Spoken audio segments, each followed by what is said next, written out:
Welcome to Finance Deep Dive. So, you've seen the headlines, right? Inflation is cooling, it's coming down. But then you go to the grocery store, you fill up your gas tank and, ouch, your wallet is definitely still feeling the squeeze. So, what gives? What is really going on? Seriously, this is the question on everybody's mind. You hear the experts on TV talking about inflation slowing down, but your rent is up, and a carton of eggs costs, well, you know. It can honestly feel like the economic numbers are trying to gaslight you. Don't worry, you're not going crazy. And in this explainer, we are going to solve this mystery together. Okay, stop. This quote right here, this is everything. This is the secret decoder ring to understanding the massive disconnect between the headlines and your actual life. This single sentence holds the key. So let's really break down what it means. All right, before we can properly crack this case, we've got to make sure we're all on the same page. So let's do a super quick refresher. What even is inflation, really? So here's the crucial point that a lot of people miss. Inflation isn't really about prices being high. It's about the rate of change, how fast they're climbing. Think of it like the speed of a car, not the total distance it's already traveled.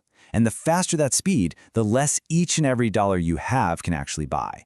But what puts the foot on the gas in the first place? Well, it usually boils down to two main culprits. I like to think of it as the auction versus the bakery. On one side, you have demand-pull inflation. That's the auction. Think about it. A ton of people with a lot of cash all want the same rare item. What happens? They bid the price way up. That's too much money chasing too few goods. On the other side, you've got cost-push inflation. That's our bakery. Imagine the price of flour and sugar suddenly goes through the roof. The baker has no choice but to push those higher costs onto you by raising the price of a loaf of bread. So what happened over the last few years that was so crazy? Well, it wasn't just the auction, and it wasn't just the bakery. We got both at the exact same time. It was a true perfect storm for prices, and now let's investigate the scene. Take a look at this number, 24%.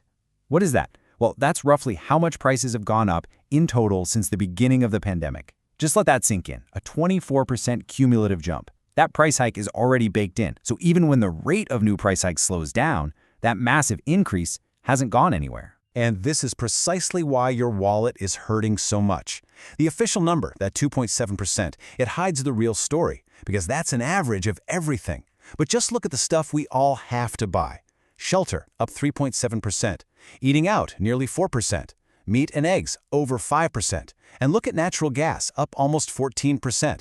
That's the inflation that we actually feel every single day. You know, you can really see the whole story play out on this timeline. In 2021, we were all stuck at home, buying up stuff. Electronics, furniture, you name it.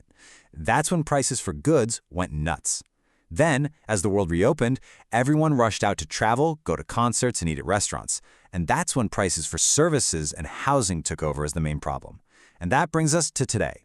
The speed of the climb has slowed, but we are all still living on this much higher price plateau. So if we were to line up the culprits in this perfect storm, who would they be?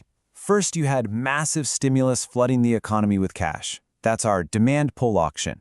At the same time, global supply chains completely fell apart. That's our cost-push bakery. Then you layer on top a huge energy price shock from the war in Ukraine, plus some really specific problems like a housing shortage and even bird flu driving up egg prices. I mean, you literally couldn't write a more perfect recipe for a price explosion. You know, these big economic forces can sound really abstract, but they're not. They have a very real, very human impact. And it's important to remember that this whole thing doesn't affect everyone in the same way. For most of us earning a salary, this is the heart of the issue. You might get a raise at work and you feel good for a minute. But if that raise is 3% and your cost of living went up 5%, you've effectively taken a pay cut. Your bigger paycheck actually buys you less than your smaller one did last year. It's like running on an economic treadmill and slowly falling behind. And honestly, the situation can be even tougher for retirees. Imagine you worked your whole life, you did everything right, you built up a nest egg you were counting on, and then inflation comes along like a silent thief and just starts eating away at its value year after year. For people on a fixed income, it's absolutely brutal. But now, here's a fascinating twist in the story. For some people, there's actually a weird silver lining. If you have a big, fixed-rate loan, like a mortgage, your payment is locked in. It stays the same every month. But as inflation pushes up wages and prices all around you, you're essentially paying back that old debt with new, cheaper dollars. So in real terms, your debt is shrinking. It's the complete opposite of what's happening to your savings. Okay, let's bring it all home. We've looked at the clues, we've interviewed the suspects, we've seen the impact on everyone involved. It's time for the final verdict. And here it is, the answer to the whole mystery.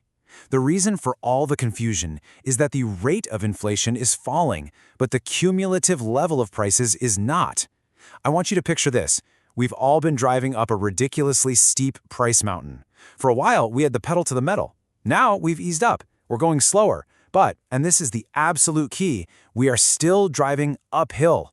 We haven't turned around and started heading back down. Prices are still going up, just not as terrifyingly fast as they were before. So, since we're all living on this new, higher price mountain, what can we actually do about it? Let's talk toolkit. First, attack any high-interest debt you have, especially credit cards. That stuff is financial quicksand in this environment. Second, you have to make your savings work harder. Cash just sitting in a standard bank account is losing its buying power every single day. You've got to explore ways to make your money grow faster than inflation is trying to eat it. And that really brings us to the final big question that we all have to think about. It seems pretty clear we aren't going back to 2019 prices. So the challenge for all of us is to figure out how to navigate this new normal. We have to think differently about budgeting, about what things should cost, about how we invest for the future. The old playbook might not work anymore, but understanding these forces is the absolute first step to writing a new one.